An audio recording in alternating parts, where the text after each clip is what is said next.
Hello, everyone. My name is Brittany Squire, and welcome to the Research Refresher Developing a Research Topic Workshop.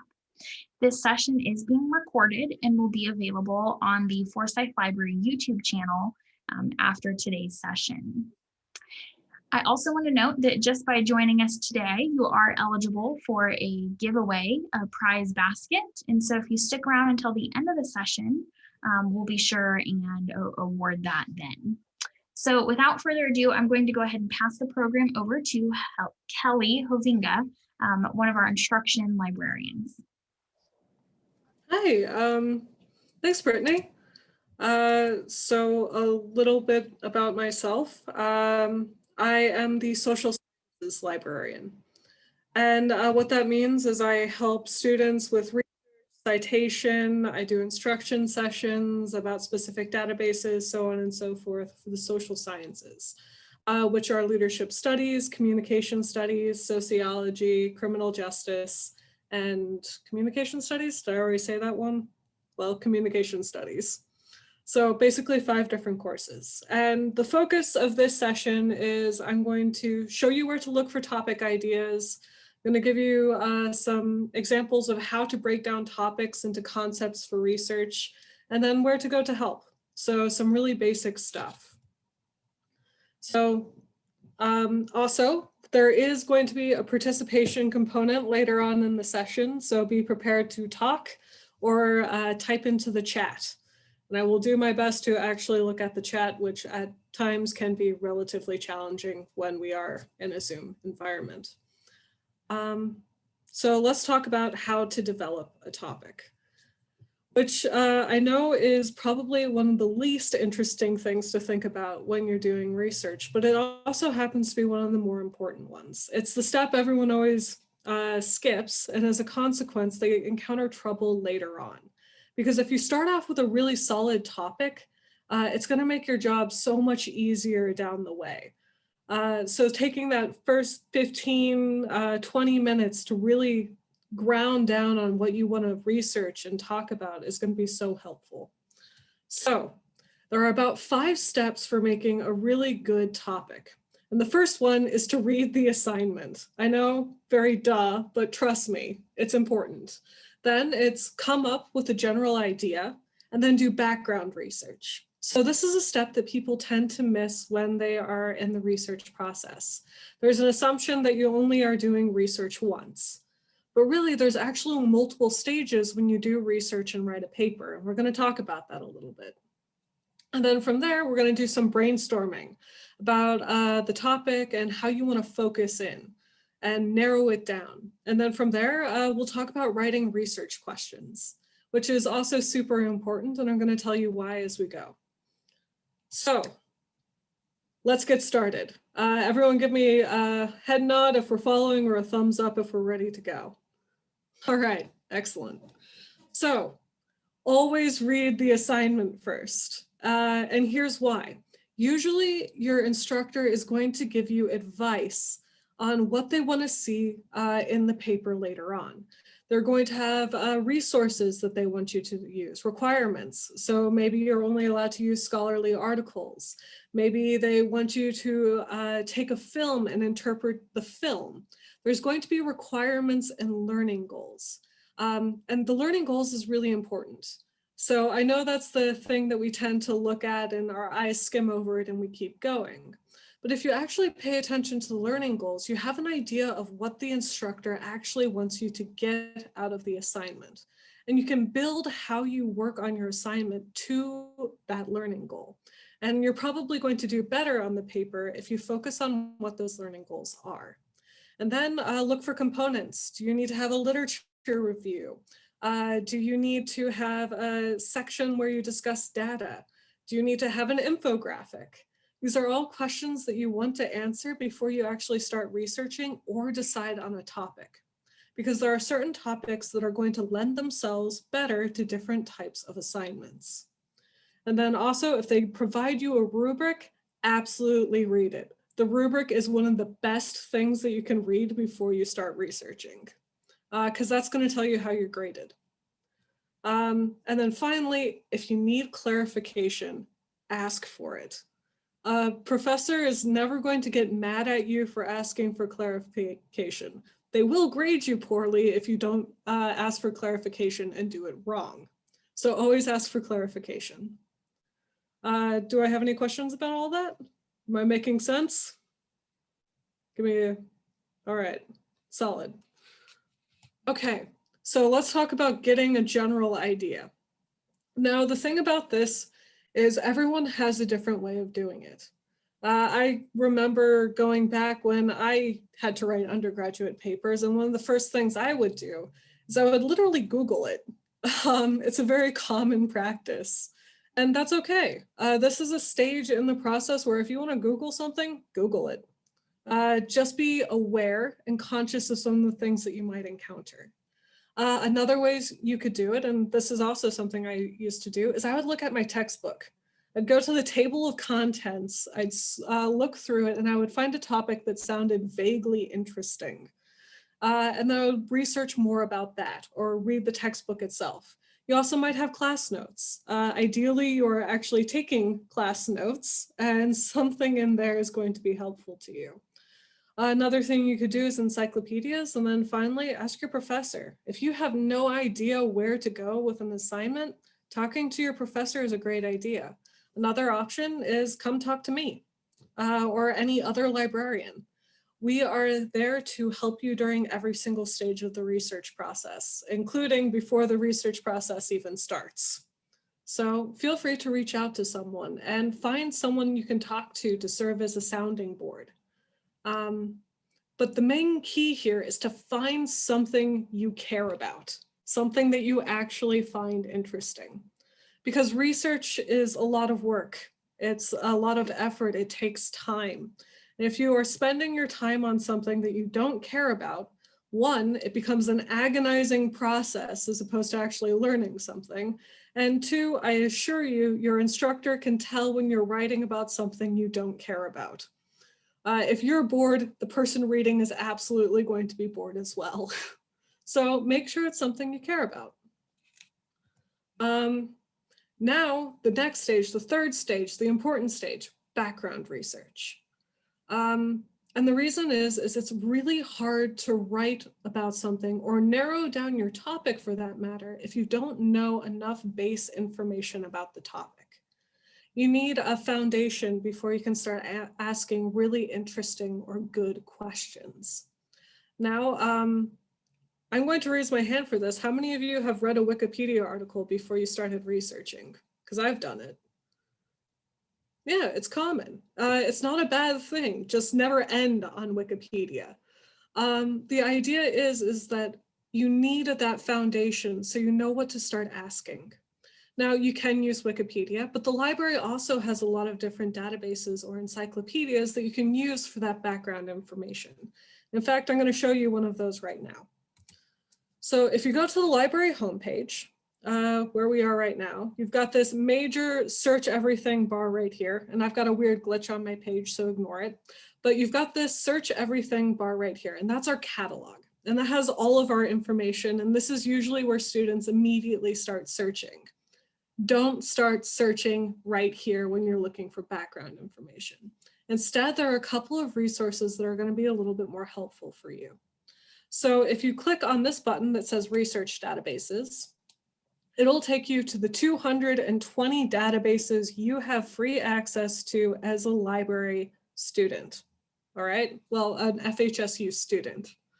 And one of the things you can do is you can sort them by subject. So if you want all of the business databases, here they are. If you want all of the criminal justice databases, here they are. But another thing you can do is sort them by type. So we've actually broken down the databases based off news articles, based off citation abstracts or ebooks, so on and so forth. And one of them is encyclopedias and reference. And this is where you want to go when you're doing background information. So if I click encyclopedia and references, it takes me to 14 databases. And the one I suggest you use is either Britannica Online or Credo. So let's go to Credo. Now, a couple of you mentioned that you had research assignments upcoming. Give me a general topic. Let's search it together.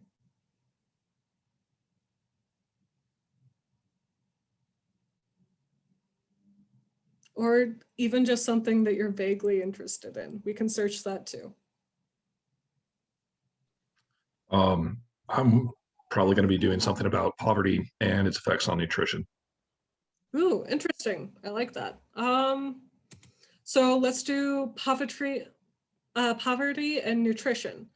Let's start with poverty, and let's go with poverty line, or wealth and poverty, or poverty in the United States. Let's do poverty in the United States. And we can click search. And what it'll do is it'll pull up a whole bunch of different reference articles discussing poverty in the United States. Something else to notice is this right over here. This is a subject web. So if I wanted to, I could start limiting what I was focusing on by using this web and clicking these buttons. So instead of just poverty in the United States, I could focus on household income. I could do poverty threshold. I could do economic problems. I could do the Great Recession. It's basically all of those related terms, which can be helpful. Another thing is, let's go with poverty in the United States. Click that. And you have an entire abstract with a whole bunch of information. And let me ask you a question. How many of you have found an article, read the article, taken notes, you're writing your paper, and then suddenly you realize you need to cite something and you can't find the article anymore? I've done that before. It sucks. So one of the things that you can do to avoid that is you can actually share the article with yourself, print it, cite it, or email it. Email the article, save that. It's going to save you trouble in the long run. But here's all of that information there. Also, since many of you will be asked to cite your resources to avoid plagiarism, if you scroll down to the bottom of this, notice how they have the APA citation down here. Now, I have advice about this. It is fine to use this as a base, but always read over it. Make sure it's correct, especially with APA. One of the things that you will notice is that authors are often incorrectly cited in these kinds of services. And when you look at the URL, make sure that it's one that your professor can actually follow. Otherwise, it's going to be very annoying for your professor if they try to follow your site, your source, and the URL doesn't work. So always double check the URL. All right? Am I making sense? Nod your heads. Excellent. So this is something that you can do. Additionally, if it's a chapter in a textbook, read the chapter in your textbook. And then look at the bibliography for the chapter in the textbook, because that's going to be your seminal articles. And you always want to look at your seminal articles if you can when you are doing high-end research, because oftentimes you will be judged by the resources you are used if you are trying to publish. So it's a good habit to get into. So look at the bibliography. All right, gonna jump back. Do I have any questions about Credo? No? Does it seem helpful?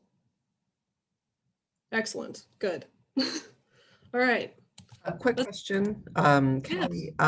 You mentioned the URL, and I know in, I often direct students at first to like Academic Search Premier and whatever, but I know in some of them there's a place to get a permalink, which is the URL that you can follow. Is there a place? I didn't notice in Credo, I'm not as familiar with that. Is there a place to do that, or is there a good way to get a more permanent URL from the reference site? Yeah, so if you're actually going for Credo, page link right up here in the top corner. Okay. And that will get that for you. Thank you for bringing that up, because I totally forgot to mention it. No problem. I just know, that's something I often encounter as an instructor. And so just wanted to be sure I know different databases have it in different places or call it something different. So thank you. No problem. And a good rule of thumb is if the link has easy proxy in it, it's probably going to be a good link. All right, so Credo, we've talked about that. Now let's talk about narrowing the topic. And this is really important. So generally speaking, how do I want to put this? So I do reference, which means that when a student has a question about research, so on and so forth, I'm the person who answers it. And one of the most common issues I encounter, or that my students encounter when they ask for my help, is that they have really broad topics. So imagine you've been assigned a paper to talk about an environmental issue in 5 pages, and you haven't narrowed down your topic. So you're sitting there trying to find something just generally involving environment, maybe climate change, and you've only got 5 pages to talk about, and it's such a vast and broad topic that you're finding too much information, none of which is really relevant to what you want to talk about. This is where narrowing down your topic is really important. Because usually in your assignments, you're going to be given something that's so broad that there's enough room for you to make it your own. So you can focus in on something you care about. But that means that if you don't focus in, you're stuck trying to write about a topic that researchers have spent 600 pages just exploring a certain part of it, and you've only got 3 pages. So this narrowing part is the really important bit. Am I making sense? Thumbs up? Okay, excellent. So there are a couple of ways to narrow down a topic. The easiest one is the 5 W's. So that's to look at who are the stakeholders in the particular issue. Who cares about what you're talking about? Who is affected? Then you've got the what. What is the specific components of a larger concept that are interesting? Whys, why does this matter? Why is it the way it is? What are the historical trends that have led to this moment? Where do you want to focus on? Criminal justice in the US is going to be different than criminal justice in China. So narrowing down to where you want to talk about is important. Also when. Human interaction, especially as a social scientist, changes over time. So identifying the time you want to focus on is pretty important. So keeping that in mind, I've actually got an activity, and this is where I'm going to rely on you to talk, but let's talk tattoos. So here's my question for you. Why might someone get a tattoo? And this is brainstorming. There aren't correct or incorrect answers. We're just spitballing.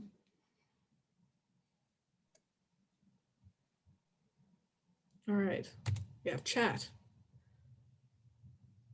Okay, expression, artistic expression. Other people have them and they're cool, they're trendy. All right, so artistic expression, tattooing is an art form.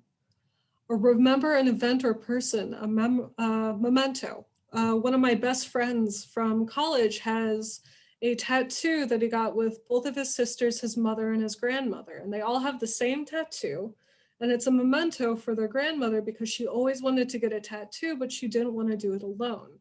So they all got the same tattoo. It's very cute. Artistic expression, I've seen some really cool stuff. Then you've got other people think they're cool. That's an interesting thing that's been a change in time because for a very long time, there was a stigma against tattoos. Fit in a group, sailor tattoos, excellent. So you've identified a group of people that are associated with getting tattoos. Military. What are some other groups of people that may or may not be more likely to get tattoos?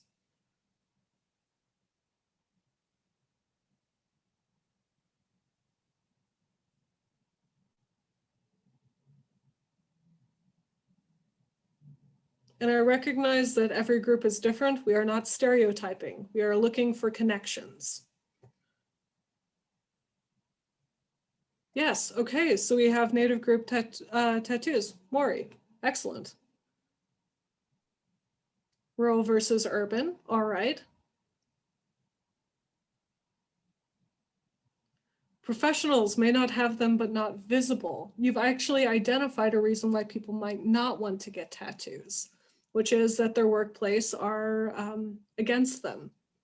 What are some, we're going to actually keep on focusing on groups of people, but how about, we mentioned basically wanting to try something because everyone else is doing it. Social influencers, Instagram influencers. There's a huge trend right now on getting tattoos. What are some other groups that might be interested?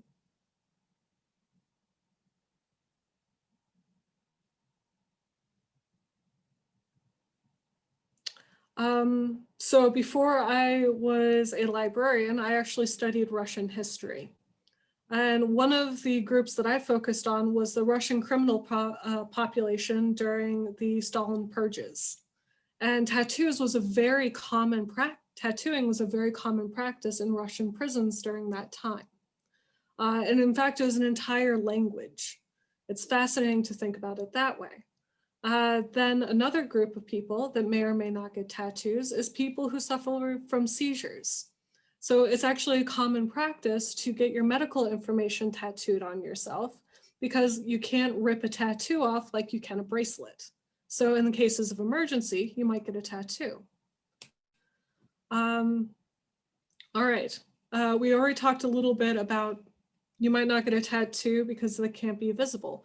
What are some other reasons people might not want to get a tattoo?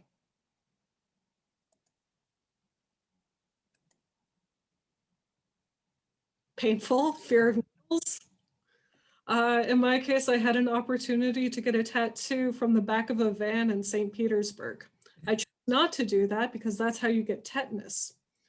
But the idea is that there are reasons. So fear of needles, cost. You are paying an artist to put something on your skin permanently.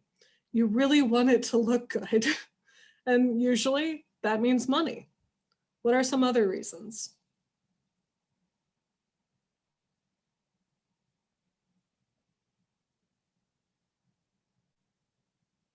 Stereotypes. There are still stigmas associated with getting specific tattoos.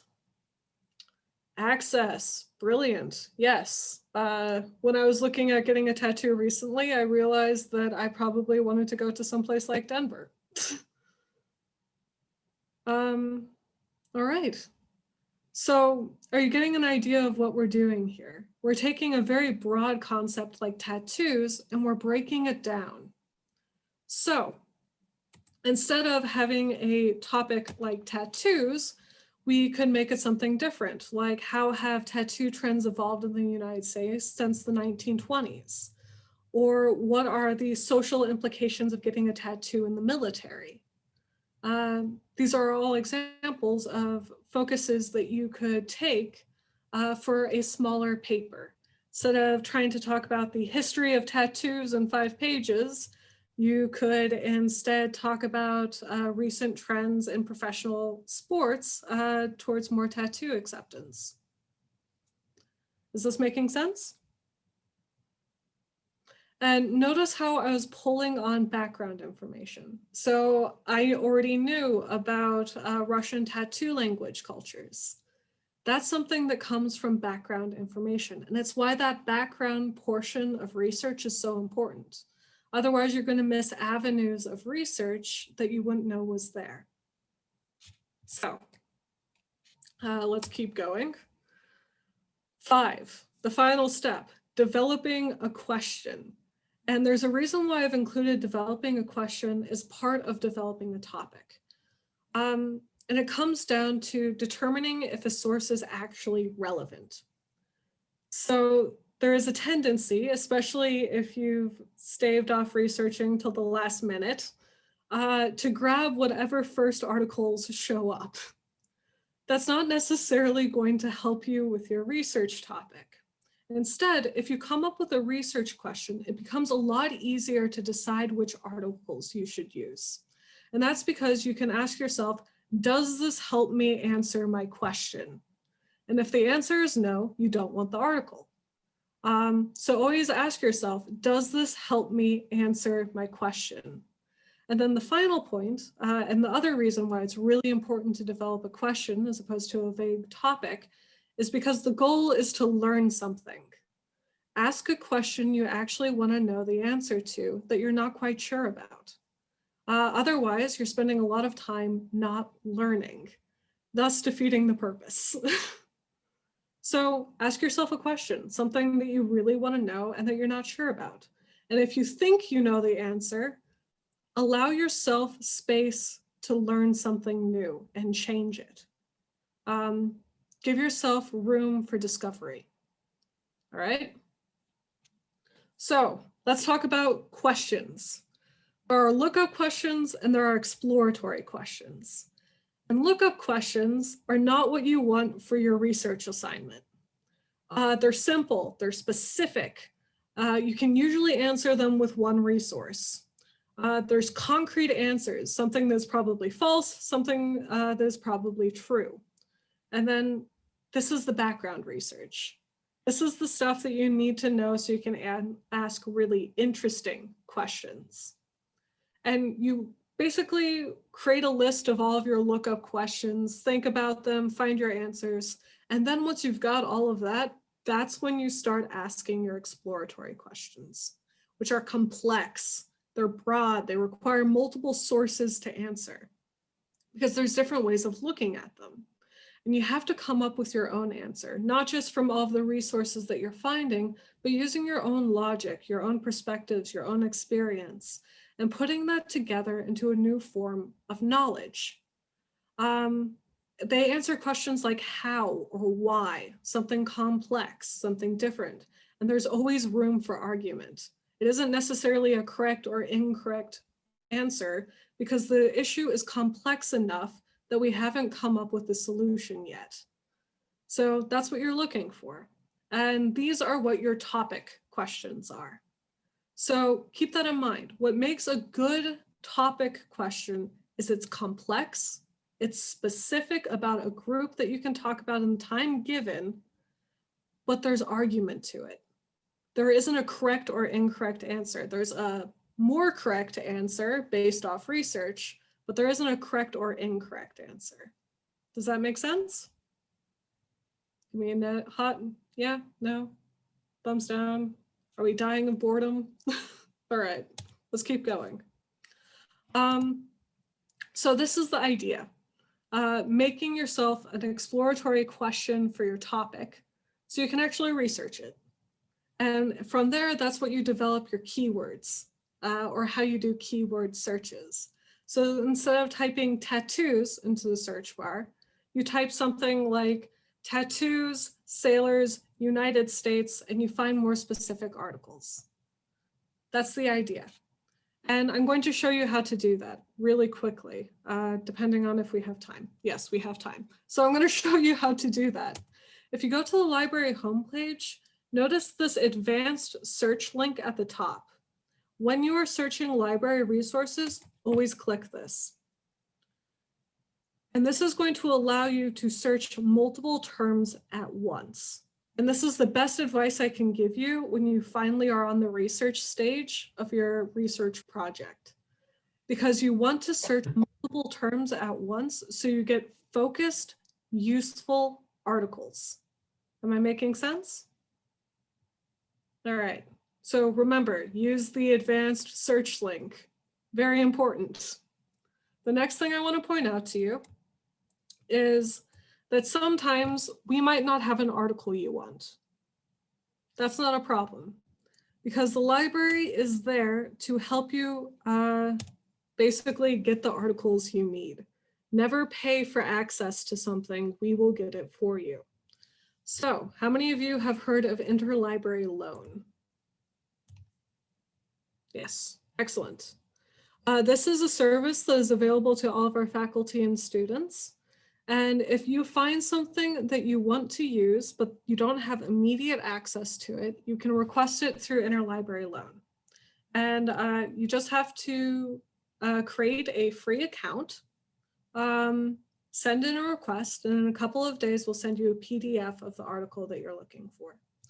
And you can do this by going to Forsyth Library, scroll down to services, go to interlibrary loan, and create an ILL account or login. And from there, you can find the article. Do I have any questions about that? All right. So with that in mind, I'm going to turn it over to Brittany. Kelly, thank you so much for offering all these great tips and strategies for how to better develop a research topic and eventually a research question. So I want to wrap up our session today with just a few helpful tips on where you can go for additional help. So as Kelly mentioned, the first thing that you can do is reach out to your library liaison. So we have a number of librarians who each work with specific disciplines and areas. So Kelly is showing you here where you can find that information. And actually under the About Us tab on the navigation, so Kelly, if you scroll up, and then there is a little link there that shows you exactly who the liaisons are. So you can always feel free if you are in a particular major or course to reach out specifically to that librarian. You can also use the Ask a Librarian service, which allows you to contact a librarian via phone, text, email, by scheduling an appointment, or also by using the live chat feature on our website.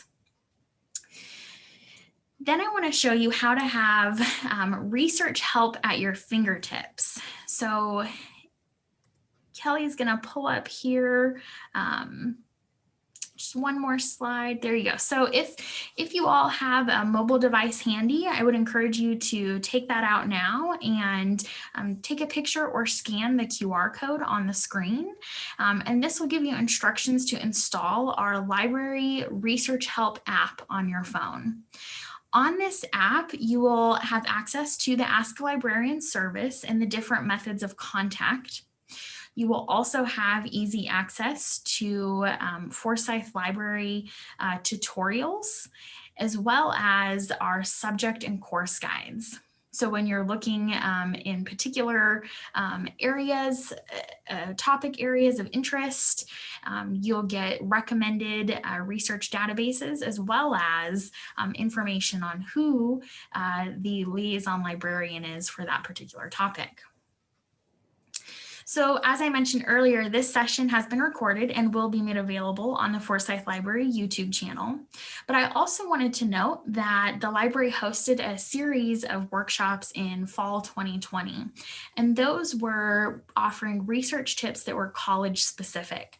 So there's a recorded video for each college offering even more specific research tips to help you with that process. And so the last thing that I want to do today is announce our prize winner for today's session. So congratulations to Michaela. You have been selected as our winner. So if I could ask you to put your email in the chat feature before you leave today, and I will follow up with some additional information on pickup. With that being said, that brings us to the end. I would remind you to visit our website, fhsu.edu/library, for access to all of our research databases and resources, as well as the Ask a Librarian service and other services available. And then please follow us on social media, where we will announce other events and programs like this, research tips, and a number of other things to help you be successful. I think Kelly would probably stick around for a few moments if any of you have any questions about today's workshop. Otherwise, thank you so much for attending, and I hope you all have a really great day.